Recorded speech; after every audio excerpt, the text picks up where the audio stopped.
할렐루야. 2021년 2월 28일 예배를 주님 앞에 올려드리겠습니다. 우리 다 같이 일어나서 좌우 앞뒤로 축복하며 서로를 향해서 하나님께서 축복의 통로가 되기를 기원하며 찬양하며 나가겠습니다.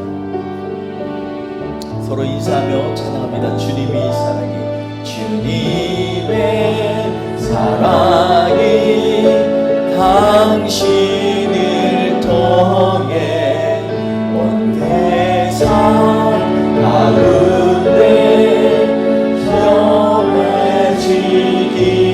전해지기를 주님은 너무 당신은 가지니 사랑의 열매 맺길 축복해요. 주님의 축복이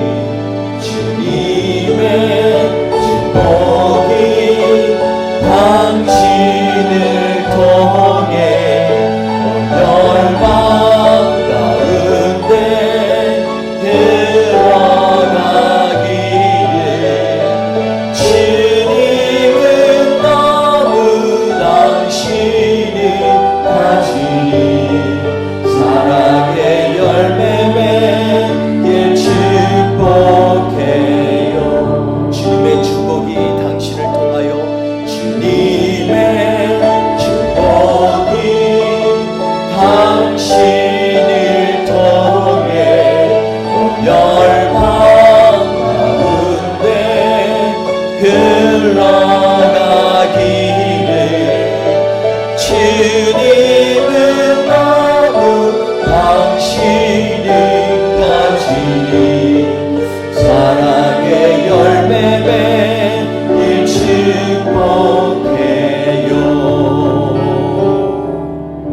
아멘. 다 같이 자리에 앉으시겠습니다. 하나님께서 우리를 온 세상을 향해서 오늘 복음을 증거하라고 부르셨습니다. 오늘 나눌 말씀에도 이 말씀이 우리의 핵심이 되는데 왜 복음이 중요한지 다시 한번 묵상하면서 주님 앞에 나아가기 원합니다. 오늘 이 시간에 우리 힘차게 찬양하면서 온 세상 위하여 복음을 전하겠다는 고백으로 나아갑니다. 온 세상 위하여, 온 세상 위하여 나 복음 전하리. 나 백성 모두 나와서 주 말씀 들으라. 주님 와줘서 행배를 저주라. 주님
아버지의 사랑으로 주님 앞에서 세상에게 증거하는 것처럼 복되고 귀한 일은 없습니다.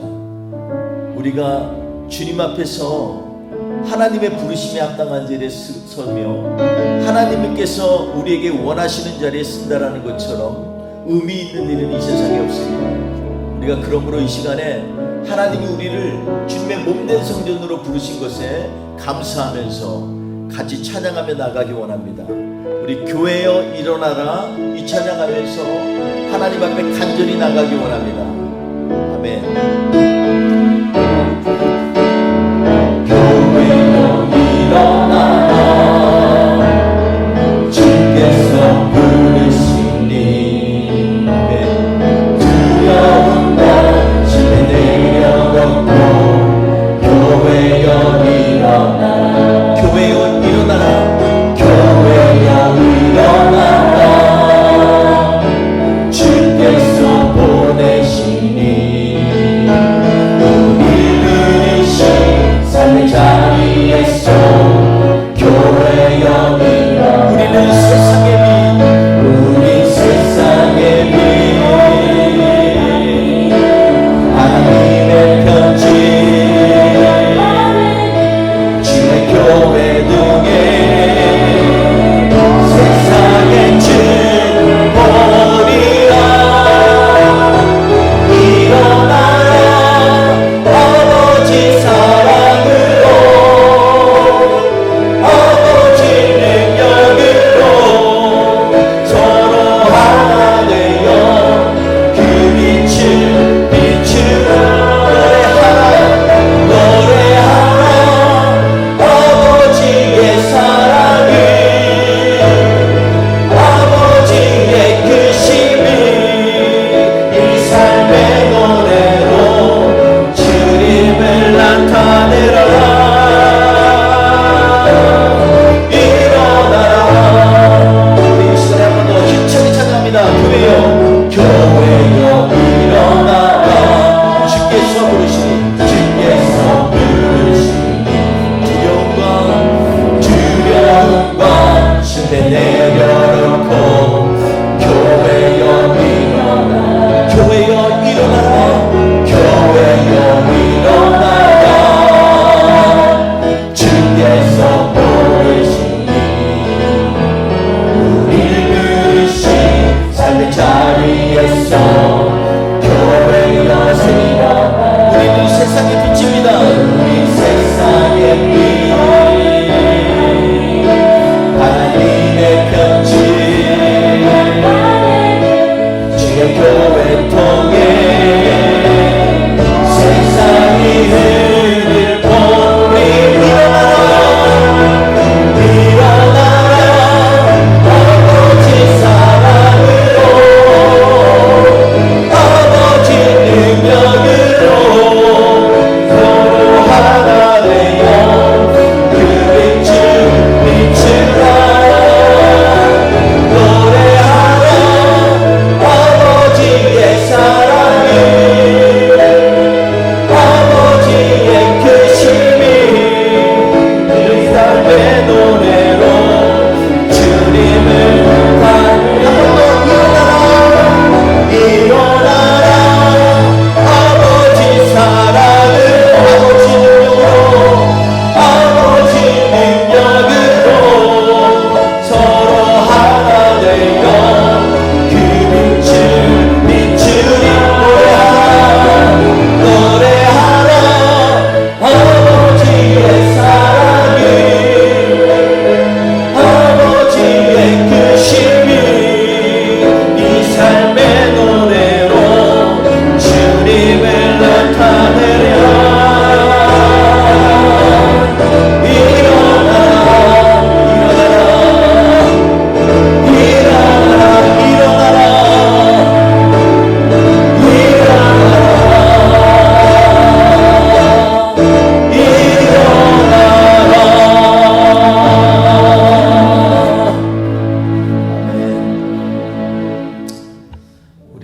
주님 앞에서 나의 삶을 주님 앞에 드린다는 의미는 그냥 단순히 내 삶을 드린다는 것이 아니라 내 내 삶의 고백이 주님과 동행하는 것이고 내가 그 주님을 증거한다라는 것입니다. 이것처럼 얼마나 영광스럽고 복된 자리가 있는지 알지 못합니다. 그래서 우리는 내 주위의 가족에게도 매일마다 하나님을 찬양하고 고백하고 내 이웃에게도 주님의 사랑을 증거해야 될 줄 압니다. 우리 주님 앞에 고백하면서 베드로의 생각을 하면서 이 찬양을 고백하겠습니다. 밤이 맞도록 수확도 없는 지친 어부에게 주님은 찾아오셨네.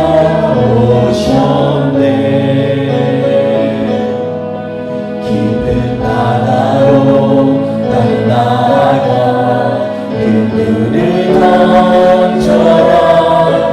그 음성에 순종했네. 이전에 없던 놀라운 일을 이루어 주셨네.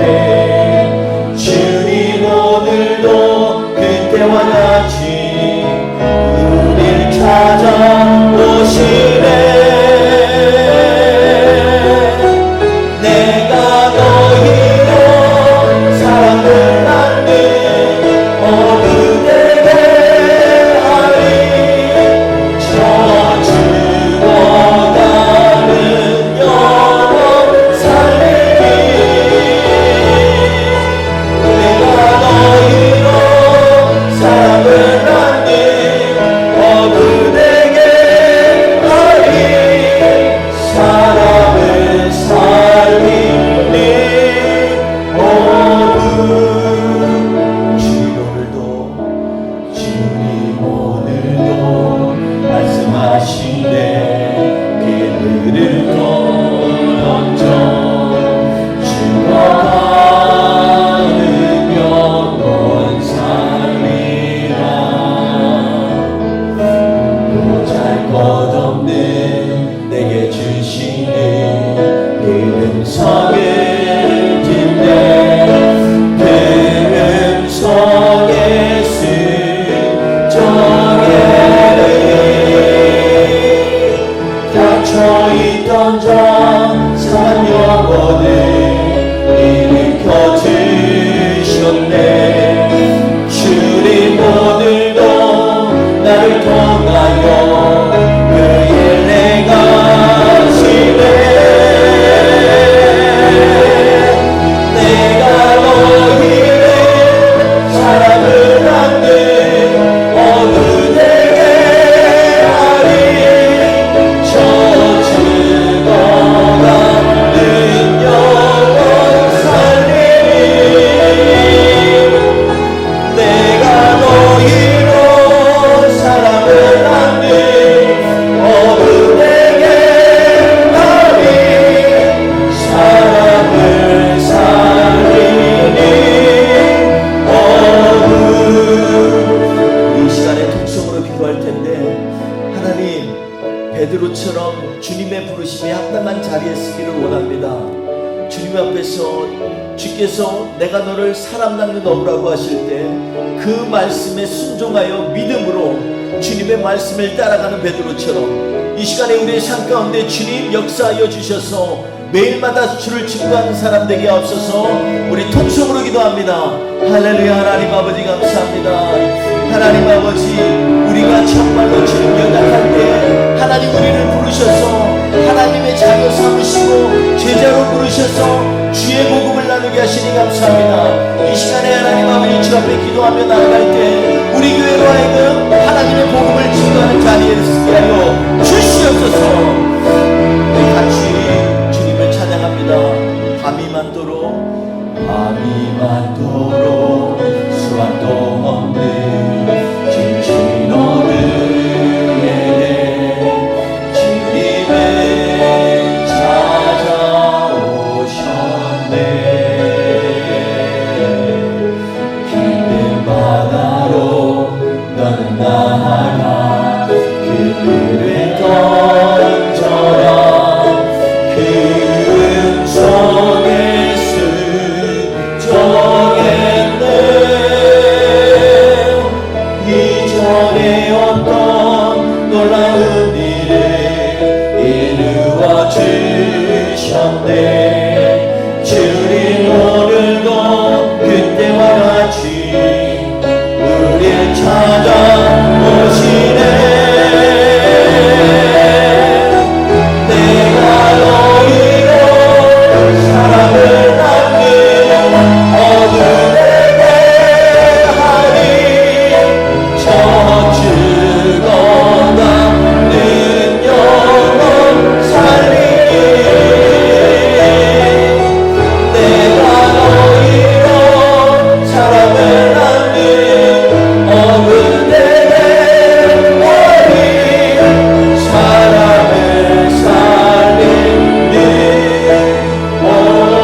말씀하시네 내 그늘을 던져 죽어가는 영혼 살리라 보잘것없는 내게 주시는 그 음성을 듣네 그 음성의 뜻 전하리 갇혀있던 장사한 영혼을 일으켜 주셨네 주님 오늘도 나를 통하여 그 일에 가시네 내가 너희로 사랑을 낳는 어른에게 하리 저 죽어가는 영혼 살리리 내가 너희로 사랑을 낳는 어른에게 하리 사랑을 살리는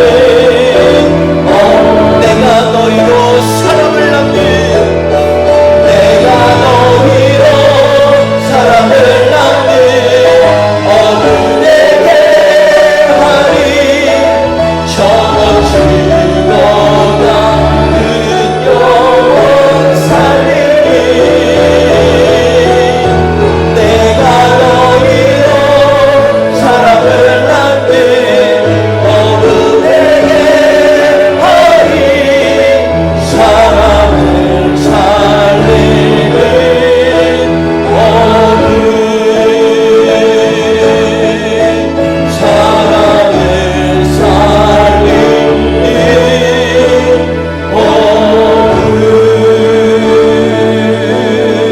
어른 아멘. 우리 이 시간에 주님께서 나를 부르실 때 주여 내가 여기 있습니다 나를 사용하여 주옵소서 나의 기도를 들어주시옵소서 이렇게 고백하는 하나님의 사람들 되기를 원합니다 우리 이 시간에 이 찬양을 하면서 할렐루야 주님 내가 주님을 노래합니다 찬양합니다 고백하며 같이 나아가겠습니다 주님 내가 여기 있사오니 주님 내가 여기 있사오니 나를 보내소서 나의 몸 주께 드리오니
되게 하여 주옵소서.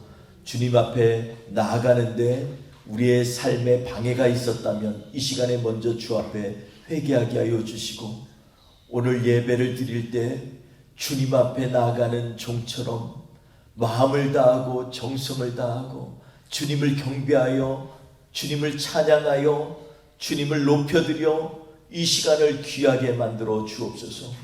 주님만 영광받아 주옵소서. 예수님의 이름으로 기도했습니다. 아멘. 우리 사도신경으로 신앙 고백하시겠습니다. 나는 전능하신 아버지 하나님 천주의 창조주를 믿습니다. 나는 그의 유일하신 아들 우리 주 예수 그리스도를 믿습니다.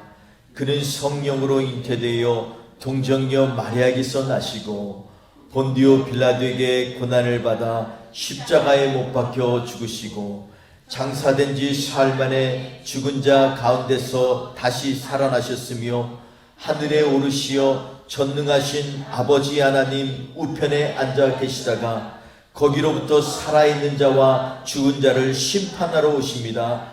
나는 성령을 믿으며 거룩한 공교회와 성도의 교제와 죄를 용서받는 것과 몸의 부활과 영생을 믿습니다. 아멘. 우리 다같이 찬송가 35장 큰 영화로우신 주 찬양하도록 하겠습니다.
누가복음 5장 1절에서 11절 말씀으로 우리가 같이 하나님의 말씀을 나눌 터인데 우리 같이 합독하도록 하겠습니다.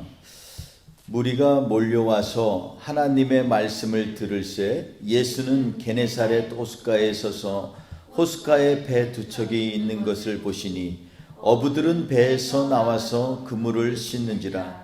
예수께서 한 배에 오르시니 그 배는 시몬의 배라.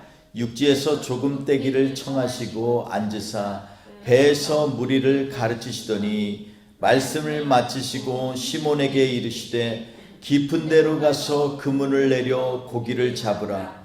시몬이 대답하여 이르되 선생님, 우리들이 밤이 새도록 수고하였으되 잡은 것이 없지만은 말씀에 의지하여 내가 그물을 내리리다 하고, 그렇게 하니 고기를 잡은 것이 심히 많아 그물이 찢어지는지라. 이에 다른 배에 있는 동문들에게 손짓하여 와서 도와달라 하니 그들이 와서 두 배의 채움에 감기게 되었더라. 시몬 베드로가 이를 보고 예수의 무릎 아래 엎드려 이르되 주여, 나를 떠나소서, 나는 죄인이로소이다 하니, 이는 자기 및 자기와 함께 있는 모든 사람이 고기 잡힌 것으로 말미암아 놀라고 세베대의 아들로서 시몬의 동업자인 야고보와 요한도 놀랐습니다.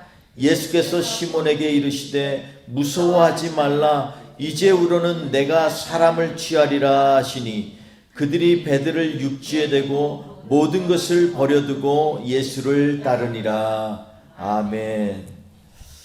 우리 오늘 말씀을 가지고 예수님의 제자는 어떻게 부르심을 받는가라는 제목으로 같이 하나님의 말씀을 나누겠습니다.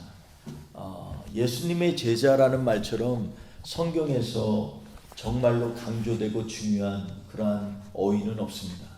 여러분, 제자라 함은 선생님을 따르는 자로 정의할 수가 있는데, 구약을 통해서 신약을 통해서 계속해서 하나님께서 우리에게 원하시는 것은 뭐냐면 하나님을 따르라는 것입니다. 그래서 구약에는 하나님께서 따로 이스라엘의 12지파를 세우셨고, 또 신약에서는 하나님께서는 12사도를 택하여서 하나님을 따르도록 이렇게 준비시켰습니다. 우리가 그래서 요한계시록에 보면 14만 4천이라는 상징적인 숫자를 우리가 지난번 요한계시록 강의 때 같이 말씀을 나눈 것처럼 그것을 굳이 숫자로 표현을 해보면 구약의 12, 신약의 12 곱하면 144에다 완전 숫자 천하면 14만 4천, 이렇게 해석할 수가 있습니다. 사실 천국에 가면 숫자가 없다고 합니다. 왜냐하면 우리는 사람을 이해하게 하려고 숫자가 정해져 있고 규정되어 있지만, 그러나 하나님의 나라에는 그런 숫자는 무의미한 것입니다. 저는 오늘 본문 말씀을 통해서 이만큼 성경 전체를 통하여서 우리에게 강조하신 주님을 따르는 그러한 사람들은 어떻게 부르심을 받는지에 대해서 같이 묵상을 해보려고 합니다.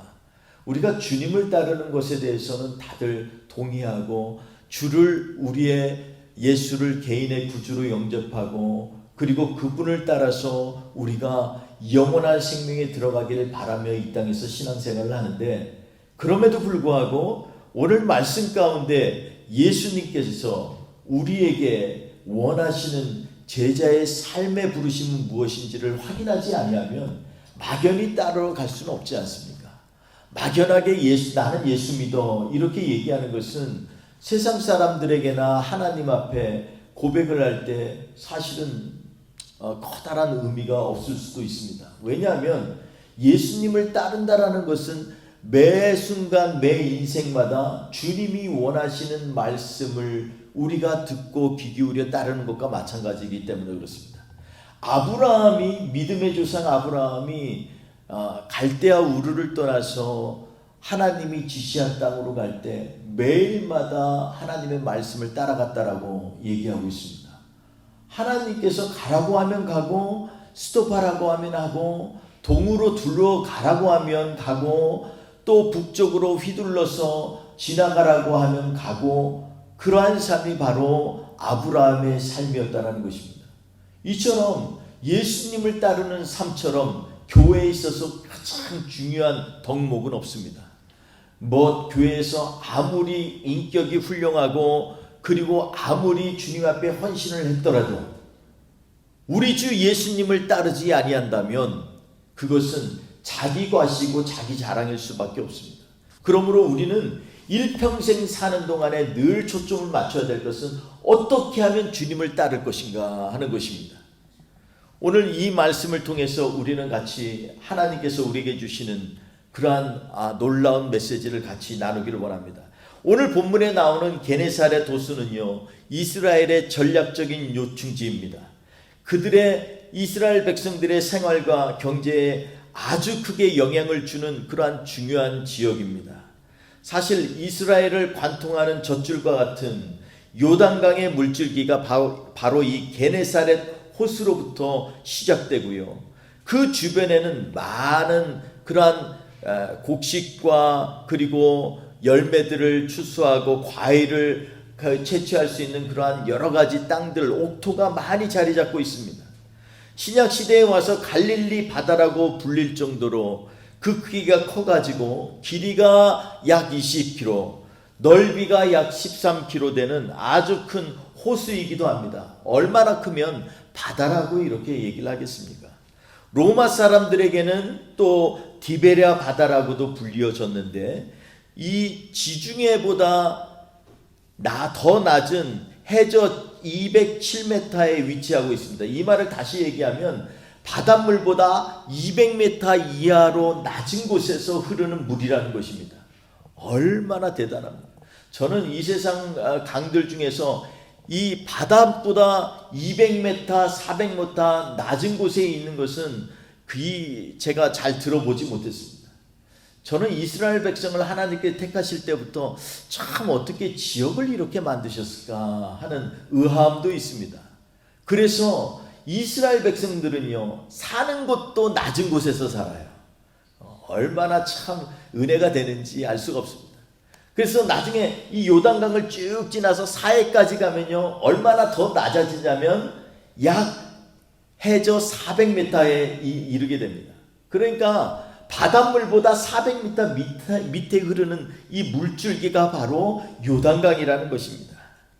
그리고 이 게네사렛 이 호수에는요, 수심도 깊습니다. 수심이 약 얼마나 깊냐면 60m나 됩니다. 그러니까 보통 사람들이 수영하려고 하면 간이 콩알만해질 정도로의 깊이입니다. 이 호수 주변에는 예수님 당시에도 굉장히 번화해서 약 15,000명 이상 사는 그러한 도시가 9개나 있었는데요. 우리가 잘 아는 베세다라든지 가버나움이라든지 고라신, 막달라, 디베랴 이런 아주 유명한 도시들에는요 15,000명 이상의 사람들이 사는 도시였습니다. 그 당시에 15,000명이면 굉장히 큰 도시입니다. 그런데 오늘 본문 말씀 가운데 가버나움에 접한 게네사렛 호숫가에서 예수님이 말씀을 전하고 계신다고 합니다. 지난주 우리가 말씀에서 보셨다시피 예수님께서는 가버나움 회당에서 귀신을 쫓아내시고 그리고 또 병자를 고치시고 그리고 거기에서 나와서 베드로의 집에 들어가서는 베드로의 장모의 심한 열병도 고치시고 그리고 수많은 사람들이 예수님께 나왔을 때 그들을 직접 손을 얹고 기도해 주심으로 귀신도 쫓아내시고 병 고치는 역사가 있는 것을 알게 됩니다. 그래서 이 사람들이 너무나 좋아서 주님 떠나지 마세요, 여기 계세요 그랬더니 우리가 잘 아는 것처럼 누가복음 4장 43절에 예수님께서 이 땅에 오신 목적은 내가 하나님의 나라를 널리 전해야 하는 것이 내 사명이다. 그래서 내가 다른 곳도 가야 된다. 이렇게 예수님이 말씀하고 계신 것입니다. 그래서 이는 게네사렛 바닷가 호숫가에 지금 예수님이 가셨습니다. 사람들이 이제 몰려오기 시작합니다.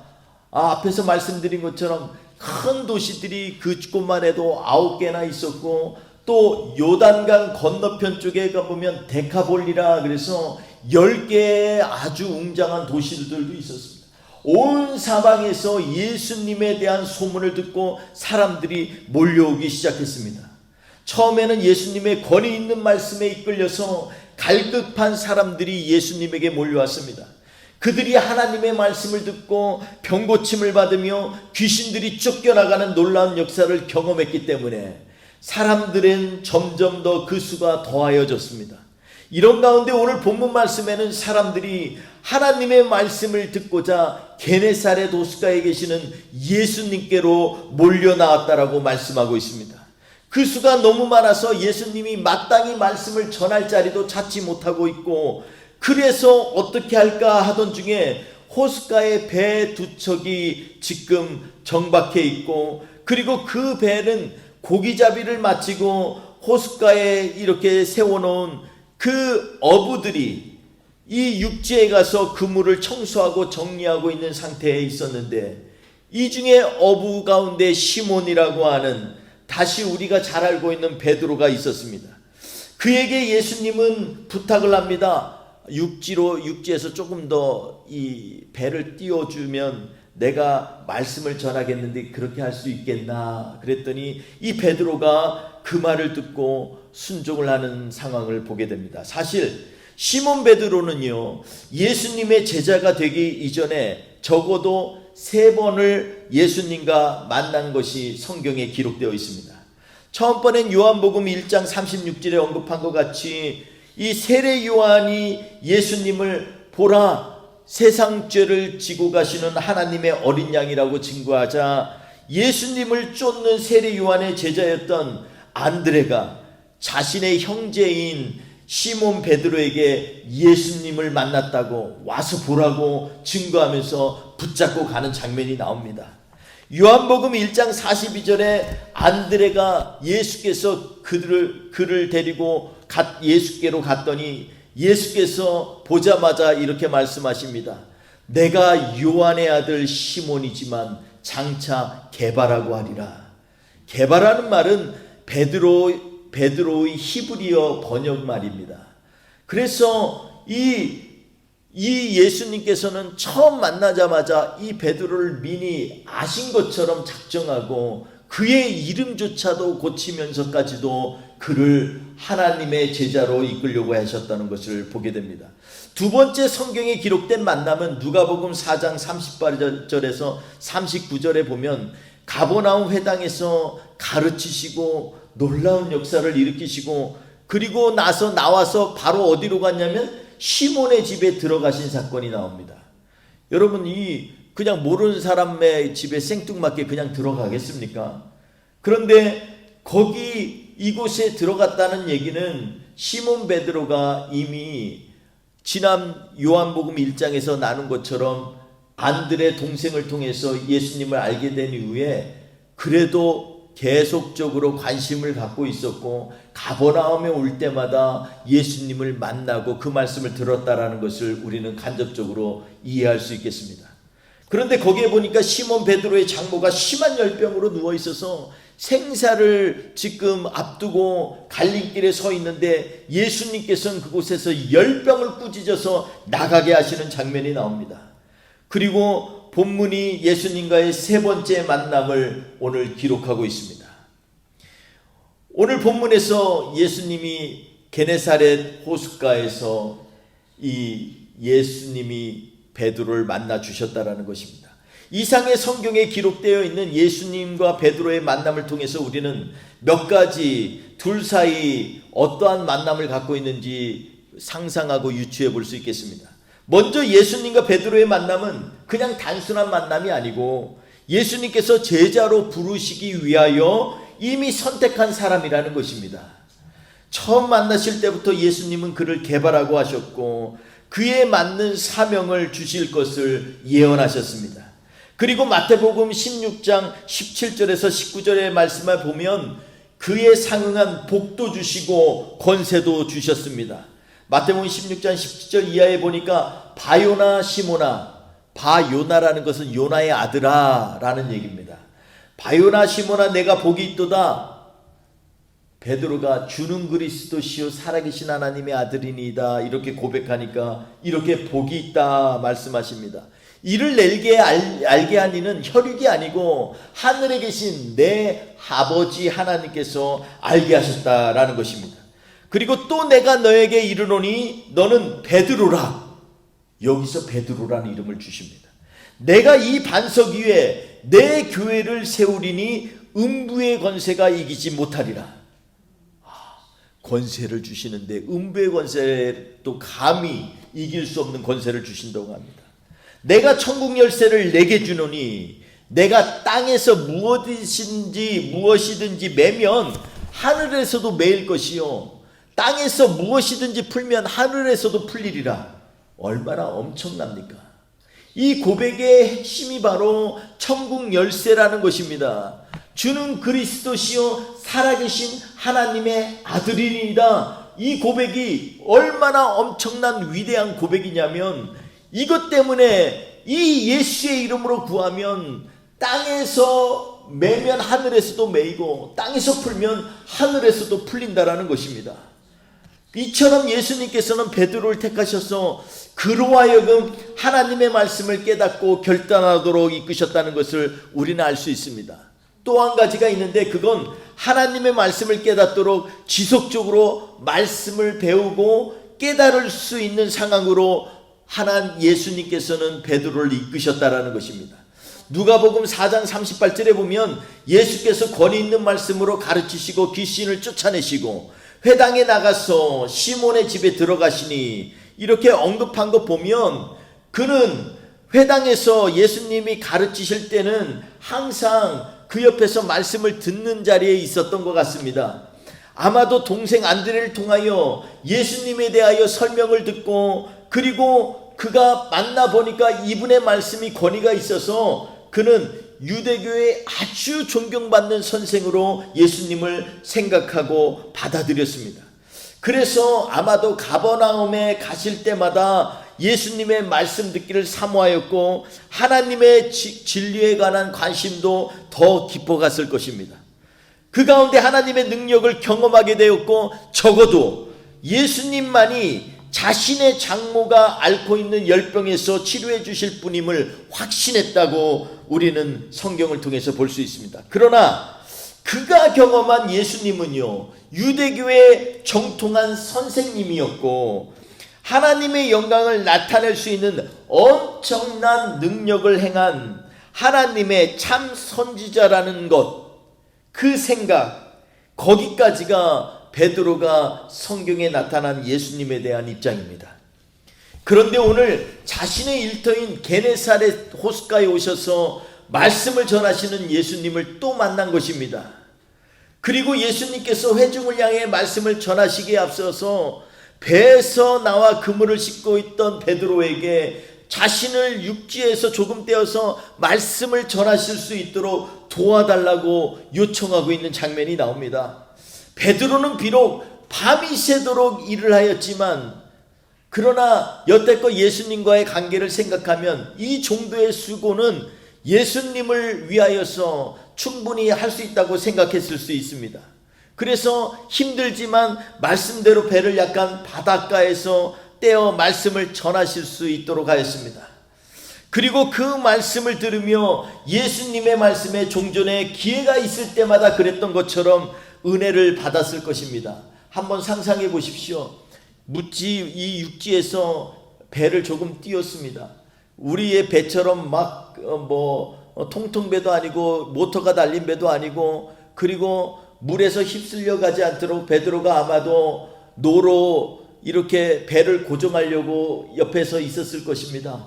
예수님께서는 선생님들이 하는 것처럼 그 배에 앉아서 바닷가에 쭉 있던 수많은 사람들을 향해서 지금 하나님의 말씀을 전하고 있습니다. 가장 가까이서 듣는 사람은 누구일까요? 바로 베드로 아니겠습니까? 그런데 회중을 향하여 말씀을 마치신 예수님께서 갑자기 자신을 돌아보면서 이렇게 얘기를 합니다. 깊은 데로 가서 그물을 내려 고기를 잡으라. 아니, 이렇게 말씀하시는 게 도저히 이해가 안 될 수 있습니다. 이제까지 베드로는 예수님의 영적인 권위를 인정해서 회당에서나 혹은 어디든지 말씀을 가르치는 곳에서는 그 말씀을 듣기를 원했습니다. 아마 예수님의 권위 있는 말씀을 들을 때마다 마음에 감동이 되고 꿀송이처럼 그 말씀이 닳았을 것입니다. 깨달을 때마다 정말 마음속에서부터 기쁨이 충만하게 흘러나왔을 것입니다. 그래서 그는 충실한 유대교 그러한 신자로서 최선을 다해서 말씀을 사모하는 자리에 섰을 것입니다. 그러나 그것은 오로지 영적인 생활의 범위에서만 한정되어 있었습니다. 자신이 가장 잘 알고 전문가이며 자신의 생업이고 비즈니스인 어부의 일에서는 한 번도 예수님의 권위를 인정할 생각을 해본 적이 없었습니다. 베드로에게 예수님이 갑작스러운 명령은 굉장히 정말 생소한 경험이고 그리고 어쩌면 다소 혼란스러운 요청일 수 있었습니다. 아마 우리도 이 땅에 살면서 특히 미국 땅에서는 정말 일 안 하면 그달로 힘들어집니다. 얼마나 쉽지 않은 생활입니까? 그런데 오늘 말씀처럼 예수님께서는 우리의 일반 생활에서도 우리 주님이 우리의 삶 가운데 개입하시기를 원하신다라는 것입니다. 우리의 일반 생활에서도 우리의 사회 관계 속에서도 친구를 만날 때도 가족과 함께 교제를 할 때도 주님께서는 그 가운데 있기를 원하시는 하나님이라는 것입니다. 그러나 5절에서처럼 시몬이 대답합니다. 이번에는 선생님 우리들이 밤을 새도록 수고하였으되 이 말 안에 얼마나 많은 의미가 있겠습니까?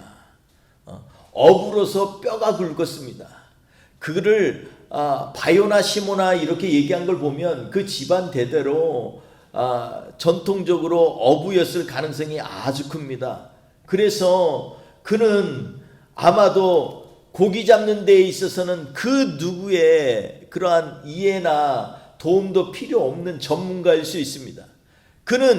그가 살아온 동안 내내 아버지를 통해서 고기 잡는 법을 배웠고요. 그의 집은 바닷가였습니다.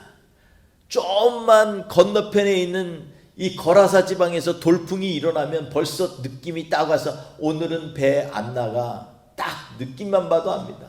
하늘 저편에 있는 구름만 봐도 오늘 나가면 고기 없어. 다 압니다. 그런데 기껏 그 시몬이 이렇게 고백하는 것입니다.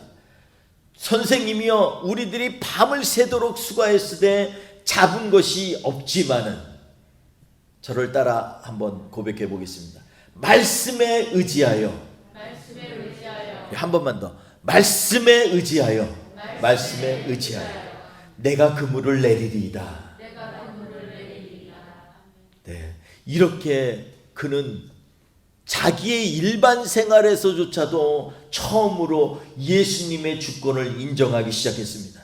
여러분, 베드로도 예수님의 제자 되기 전에 이렇게 온전히 예수님을 받아들이지 못하고 믿음의 경계에 서 있었던 때가 있습니다. 일반적으로 회당에서나 말씀을 들을 때는 신실한 유대인이지만 한번 고기를 잡는 곳으로 가면 말씀과는 상관없이 자기의 경험, 자기의 방식대로 그는 일을 하고 그리고 추수를 거두는 결실을 맺는 그러한 사람이었다라는 것입니다. 그는 말씀은 좋은데 말씀을 들을 때는 너무나 기쁘고 하나님의 역사를 믿게 되는데 실제 세상에서는 말씀과 상관없이 아직도 자신의 방식과 경험으로 살아가려는 삶을 살고 있는 베드로란 말입니다. 여러분, 선한 목자교회 유기성 목사님이 쓰신 책 중에서 그 가운데 예수님의 제자로 성장하는 5단계의 과정에 대해서 설명한 글이 나옵니다. 참 제가 들어도 동의가 되는 말입니다. 철저히 그의 경험 속에서 나온 것 같습니다. 1단계의 성도는 어떠한 사람이냐면 하나님의 존재를 의심하는 단계에 머무는 그러한 신자를 얘기합니다. 대개는 구원에 확신이 없는 초신자의 경우가 여기에 속할 것입니다. 하나님의 존재를 의심하는 단계라는 것입니다. 먼 일만 생기면 얘기를 듣다가도 하나님이 진짜 계실까? 이렇게 의심한다라는 것입니다. 두 번째 단계의 수준의 신도는요, 자기의 문제만 매달려 있는 수준의 단계입니다. 믿음을 갖는데 자기의 문제만 놓고 이 믿음으로 이겨나가려고 하는 그러한 성도라는 것입니다. 대개는 미성숙한 신자들의 경우가 이런 경우라고 볼 수가 있겠습니다. 딴 사람들은 눈에 안 들어옵니다. 무조건 내 문제 해결돼야만 합니다. 그래서 믿음이 있는 것처럼 여기저기 기도도 엄청 부탁을 합니다. 그리고 또 자기도 거기를 놓고 기도를 합니다. 그런데 다른 사람의 문제에 대해서는 별로 관심이 없어요. 이런 분들은 아직 성숙하기 위해서 좀 더 하나님을 만나야 되는 수준의 단계라고 볼 수가 있습니다. 3단계는 남의 문제에 관심을 갖고 섬기는 수준의 그러한 믿음인데, 하나님의 은혜를 체험한 사람들입니다. 더 하나님의 말씀대로 살아야겠다고 결단하는 수준의 신자일 것입니다.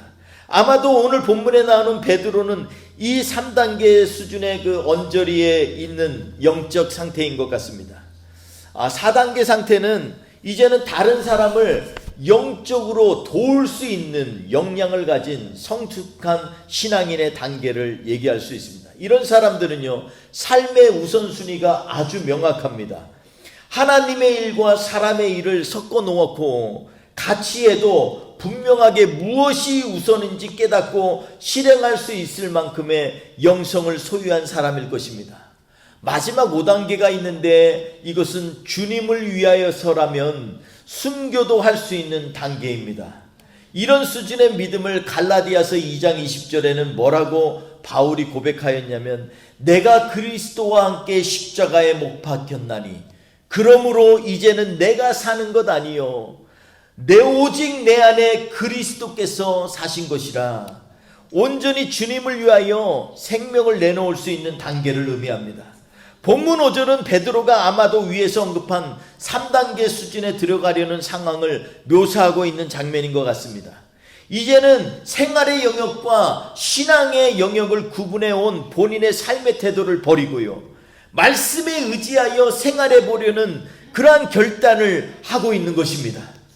고기를 잡으려고 밤이 새도록 수고를 하였지만 인생이 그가 원하는 대로 풀리는 것만이 아닙니다.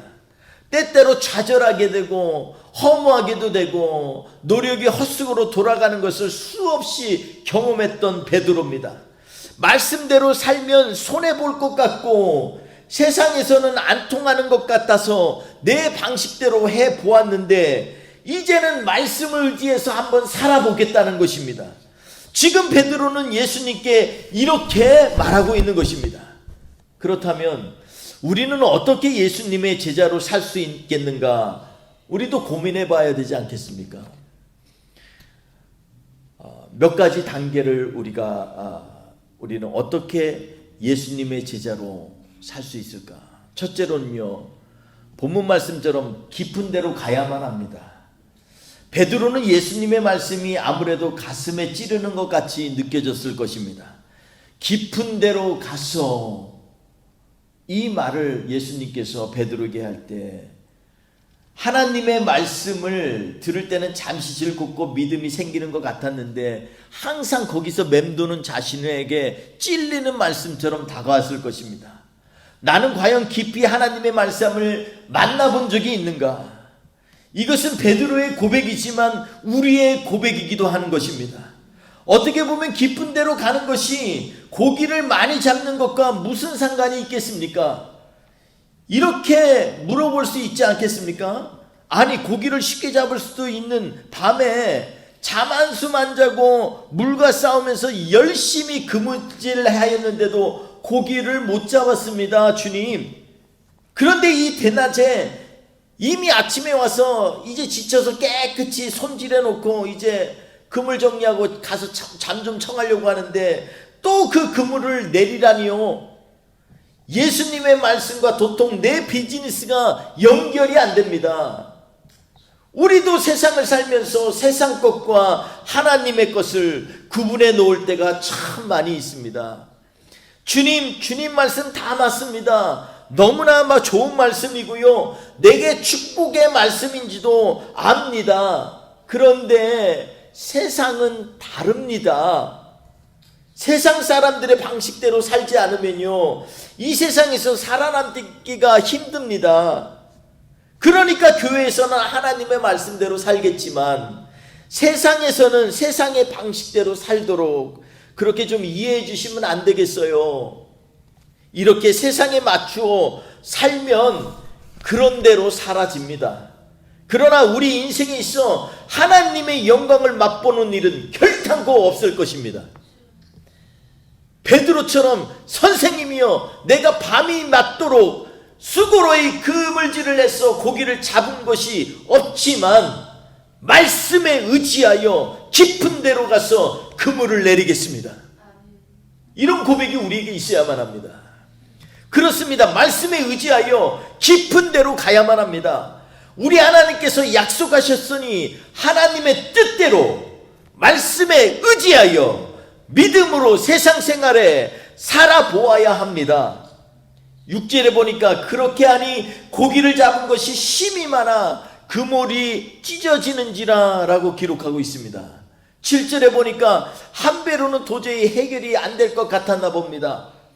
동료에게 도움을 청해서 다른 배까지 함께 그물에 고기를 잡았는데 고기가 얼마나 많이 잡혔으면 두 배가 지금 가라앉을 만큼 가득 채워졌다고 말하고 있습니다.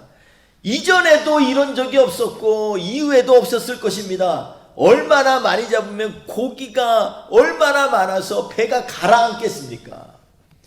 말씀에 의지하여 살다 보니 너무도 예상치 못한 일들이 벌어지는 것을 눈으로 보게 되었다라는 것입니다.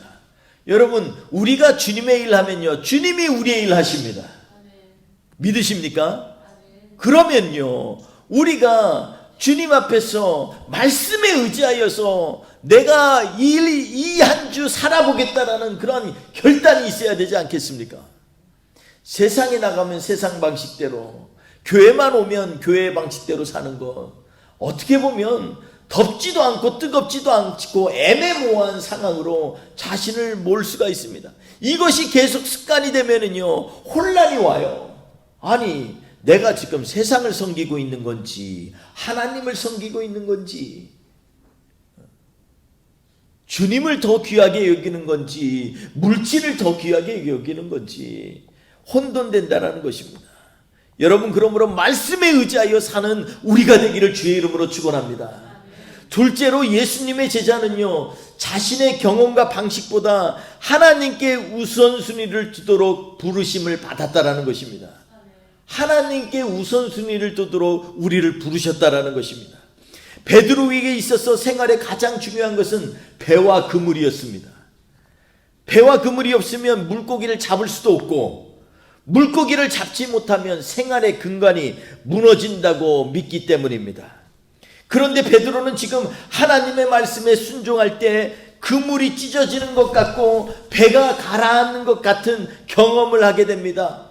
무언가 잘못되어서가 아니라 오히려 너무 많은 것을 얻었기 때문입니다. 그물과 배에 우선순위를 두었으면 아마도 베드로는 이 놀랍고 기적적인 일들을 경험할 수 없었을 것입니다. 베드로가 8절에 보면 예수의 무릎 아래 엎드려서 이르되 주여 나를 떠나소서 나는 죄인이로소이다, 이렇게 고백을 합니다. 여러분, 왜 나는 죄인이로소이다 이렇게 고백을 할까요? 그 고백은요, 하나님을 깊이 경험한 자만이 할 수 있는 고백입니다. 하나님의 권능 앞에서 자신이 기대하고 욕망을 가졌던 것이 드러나게 되면 사람들은요, 죄가 자각이 됩니다. 자기의 욕심과 기대를 뛰어넘는 하나님의 초월적인 역사 앞에 서면은요, 자신의 죄와 무능함을 깨달을 수밖에 없이 그렇게 자기를 보게 된다라는 것입니다. 말씀에 의지하여 그물을 내렸지만 정작 자신의 능력 밖의 일들을 지금 베드로는 경험한 것입니다. 베드로는 자신이 하나님 앞에 심각한 죄인임을 고백할 수밖에 없습니다. 겉으로는 말씀에 의지하여 내렸지만 설마 이렇게 많은 고기를 이렇게 이런 방식으로 잡으리라고는 아무 생각도 해본 적이 없는 것입니다. 그러니까 그가 놀랐고 그의 동료들도 놀라고 다 놀란 것입니다. 예전에는 자신만의 방식으로 하나님을 믿는 것에 자부심이 있었고 잘 믿는 것인 줄 알았습니다. 방언 좀 하고 가끔 하나님이 좀 깨닫게 해주시면 그게 믿음이 좋은 것이냐 그렇게 생각하고 산 적도 있었을 것입니다.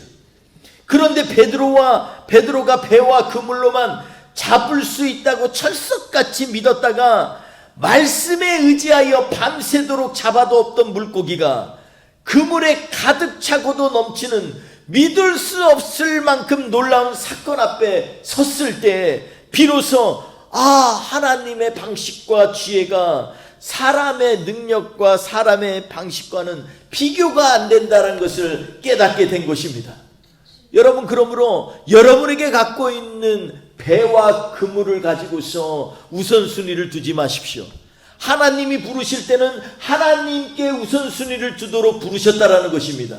왜냐하면 천지 만물을 창조하신 하나님께서 우리의 모든 것들이 세심받아서 머리카락 하나까지도 하시는 하나님께서 우리의 필요한 것들을 왜 모르시겠냐는 것입니다.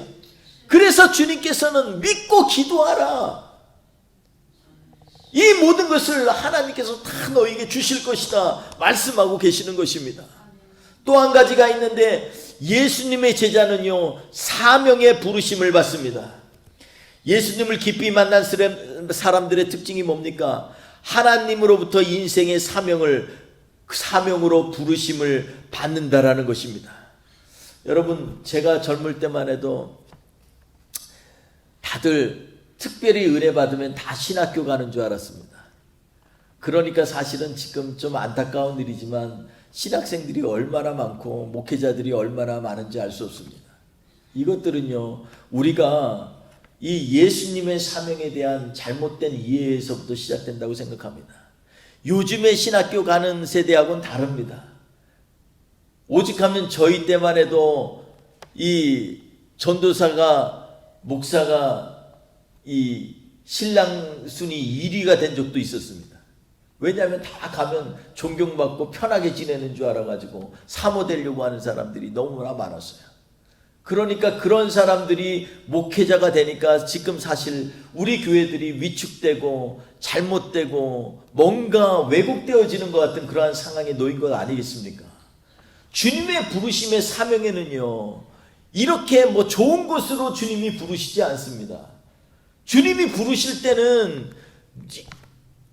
고생을 하더라도 이길 수 있는 은혜를 주셨기 때문에 그 부르심의 음성이 들리기 시작하는 것입니다.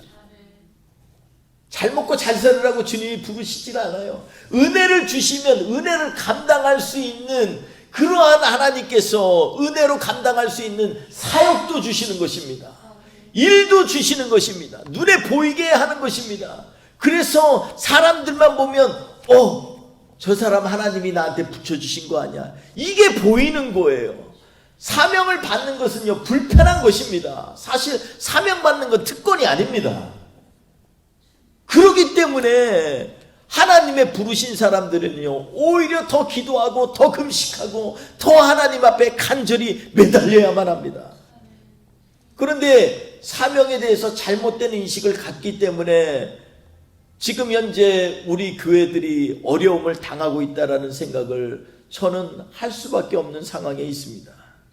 예수님을 깊이 만난 사람들의 특징은요 하나님으로부터 불편하지만 하나님이 부르심이 있다면 그것에 순종하도록 하나님께서는 우리를 부르셨다라는 것입니다.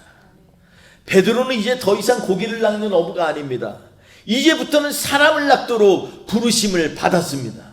10절에 보면 예수께서 시몬에게 이르시되 무서워하지 말라, 이제후로는 내가 사람을 취하리라. 고기를 취하는 자리에 있지 말라는 것입니다. 지금 이 얘기를 할 때가 어딘 줄 아십니까? 배 안이에요. 배 안에 지금 예수님하고 있는 것입니다. 지금 가서 다 정리하고 고기 다 정리하고 생각해 보세요. 그리고 나서 예수님 앞에 무릎 앞에 무릎 꿇고 그때까지 예수님이 기다려 주시겠어요? 그러니까 이것을 잘 생각해 보면 지금 다 배가 넘쳐서 지금 배가 주저앉게 생길 정도로 고기를 가득 채우고 나서 다시 예수님을 보니까 자기의 죄가 너무나 드러나는 거예요. 겉으로는 말씀 의지한다고 얘기를 했는데 그 속 안에는 뭔가 기대하는 것도 있었는데 그 기대를 넘어서는 하나님의 응답을 보면서 야, 내 힘으로 살았던 내 자신이 돌이켜보는 것입니다. 그래서 그 수많은 물고기 앞에서 그 고기만큼이나 납작 엎드려서 지금 주님 앞에, 발 앞에 무릎 꿇고 얘기하는 겁니다. 주님, 나를 떠나주세요. 나는 주님과 같이 있을 만한 그릇도 안 되고 그러한 수준도 안 됩니다. 그리고 마치 그 비린내나는 생선과 함께 얼굴을 납작 배에다 두고 지금 주님 앞에 고백하고 있는 것입니다. 그랬는데 주님이 하시는 말씀 보십시오. 네가 지금 코앞에 있는 고기들을 보니 그거 하지 말라는 것이에요. 이후로는 네가 고기를 낳는 어부가 아니라 사람을 취하리라. 이 말씀을 바로 이 배에서 베드로에게 얘기하고 계시는 것입니다. 결국 베드로는 배를 육지에 대고 모든 것을 버려두고 예수님을 쫓았습니다. 고기가 상할까봐 지금처럼 냉장고가 있는 것도 아닌데 그 어떡할까 걱정하는 것이 아닙니다. 내 평생 이렇게 많은 고기가 있는데 이 생각이 지금 들어오는 게 아닙니다. 사명이 눈에 불타오르는 거예요.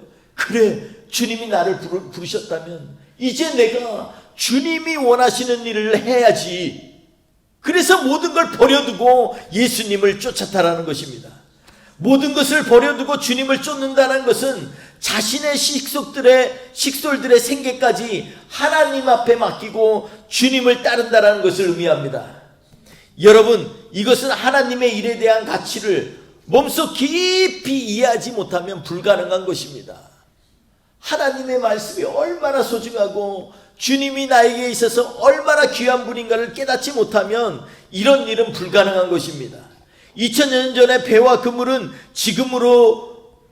지금으로는 말로 형용할 수 없는 그런 가치를 가지고 있습니다. 그것들을 주님을 위하여 버려두고 예수님을 따른다는 것은 앞으로 엄청난 비난과 그리고 다가올 어려움을 감수하는 결정이었습니다. 이것은 오직 예수님의 제자가 되어 복음을 전파하는 것이 얼마나 소중하고 중대한 것인지 깨달았기 때문에 가능한 것입니다. 여기서 우리에게 정말이지 중요한 질문이 하나 있습니다. 우리는 과연 예수님의 제자입니까? 다시 한번 이 질문 앞에 우리는 서야만 합니다. 아니, 우리가 갖고 있는 직분 말고요. 우린 정말로 예수님을 따르고 있는 제자입니까? 만약 그렇다면 우리 주님을 따르며 살고 있다는 것을 어떻게 증명을 하시겠습니까? 이 세상에서 그 무엇보다 주님을 따르는 것을 중요하게 생각하며 살아가는 제자의 길을 걷고 있느냐는 말씀입니다. 예수님께서는 그의 제자들에게 이 세상 땅끝까지 복음을 전파하도록 명령하셨습니다. 그런데 이처럼 쉽지 않는 길을 가려면 예수님께서 우리를 제자로 부르셨다는 확신이 있어야만 합니다. 그러려면 깊은 데로 가서 말씀에 의지하여 주님을 만나야 합니다. 내 경험, 내 방식보다 하나님의 말씀이 우리의 삶의 우선순위에 있어야만 합니다. 그리고 우리에게 주신 사명이 내 삶의 궁극적인 목적이 되어야만 합니다. 만약 우리가 이 어떠한 상황 속에서도 주님을 인정하고 따르기를 원하는 그러한 삶의 태도를 갖고 있다면 우리는 주님의 제자로 부르심을 받는 것이 맞습니다. 그런데 만약에 우리가 이 어떠한 상황 속에서도 주님을 인정하고 따르기를 조건적으로 한다면 아직도 우리는 주님의 제자로 부르심을 받는 것이 아닐 수 있습니다. 오늘도 주께서 베드로처럼 우리를 통하여서 음부의 권세를 이기게 하시고 천국 열쇠를 주시기를 주님의 이름으로 축원드립니다. 우리 같이 기도하겠습니다. 이 시간에 우리 기도하는 마음으로 우리 마지막 불렀던 찬양, 주님 내가 여기 있사오니 나를 사용하여 주옵소서. 주님이 위대한 일에도 사용을 하지만 우리의 실생활에서 작은 일에도 주님께서는 우리를 보내시기를 원하십니다. 이 시간에 그 주님께서 우리를 주님의 부르심 가운데 인도하실 걸 믿고 고백하면서 주님 앞에 한 번 더 찬양하기를 원합니다. 주님, 내가 여기 있사오니. 같이 고백하며 찬양합니다. 주님, 내가 여기 있사오니 나를 보내소서.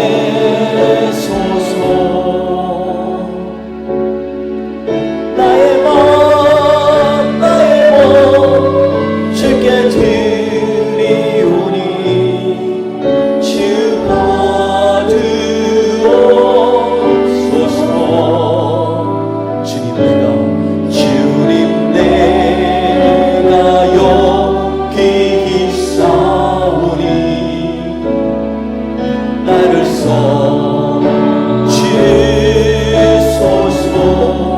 아멘. 가진 것 모두 다 주께 드리오니 주 받으옵소서. 할렐루야, 할렐루야.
좋으신 하나님 아버지, 이번 한 주도 우리의 삶 가운데 가장 큰 기도의 제목은 과연 우리는 주님의 제자입니까? 라는 질문에 응답하는 것인 줄 압니다. 주님, 제가 이제 말씀 의지하여 깊은 데 가겠습니다. 주님, 내 방식, 내 도구 사용하기보다 주님 붙들고 나아가겠습니다. 주님, 주님이 부르신 그 사명이 너무나 귀하여서 설령 내가 고난이 있고 어려움이 있더라도 주님을 향하여서 부르심에 합당한 자리에 서겠습니다. 이렇게 주님의 제자로 쓰는 한 주가 되기를 원합니다. 주여 붙들어 주시옵소서. 주님 하나님 아버지, 오늘도 주 앞에 기도한 모든 기도의 제목들이 하나님의 나라를 이루기에 부족함이 없는 기도가 되게 하여 주시옵시고, 하나님, 우리 가정을 위하여, 우리 이웃을 위하여, 우리 형제 자매를 위하여, 자녀들을 위하여 기도하는 것을 넘어서서 이제는 주님을 위하여, 잃어버린 영혼들을 위하여 기도하는 자리에 서게 하여 주시옵소서.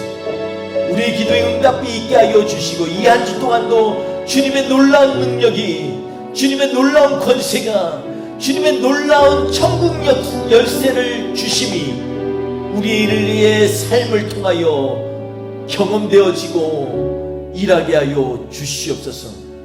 이 한 주도 온전히 주님만이 승리하실 줄 믿사오고 예수님의 이름으로 기도했습니다.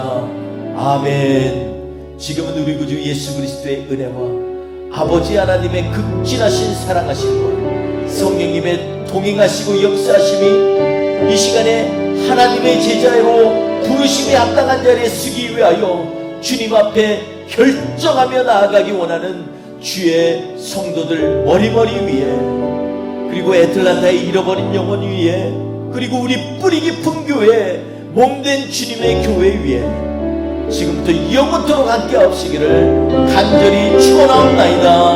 아멘.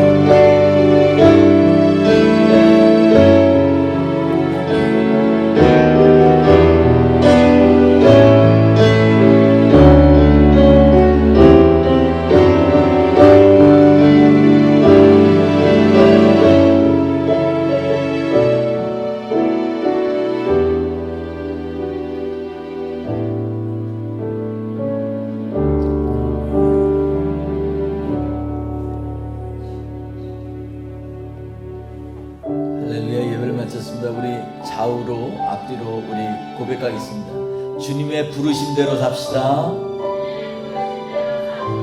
네, 이 한 주도 주의 이름으로 승리하시는 저와 우리 되시기를 주의 이름으로 축원드리겠습니다.